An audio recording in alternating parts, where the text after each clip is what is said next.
Hi, Junior Engineer. I'm Amisha, and welcome to the Balloon-Copter Kit.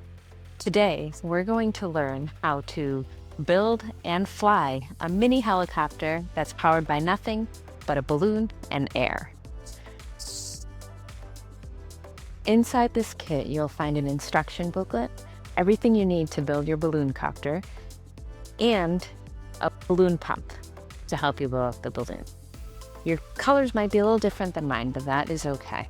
It'll still work the same.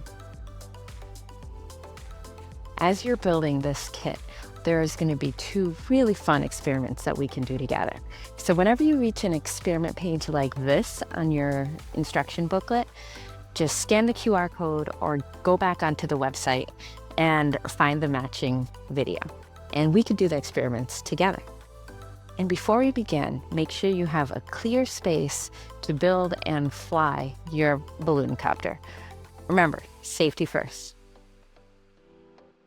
Okay, are you ready?